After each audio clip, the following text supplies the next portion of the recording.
So now what we need to do is insert the bolts down into the temporary bottom. Alright, let's put some gravel in here.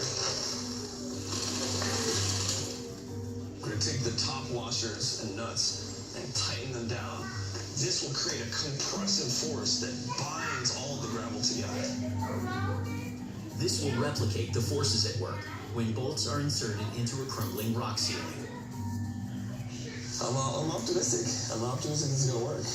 I'm going to need a bit of help, so I'm going to have Adam from the Bonne Terre mine come in and assist me with this. There we go. Slowly try and take the bottom off, temporary bottom. What do you know? It worked. You wouldn't think it's possible, but check it out. It's really, really solid. Management concluded that long bolts placed close together would safely knit the loose rock in the ceiling above us. Without knowing it, the miners here at Bonne Terre had inadvertently invented real innovation, which is used all over the world.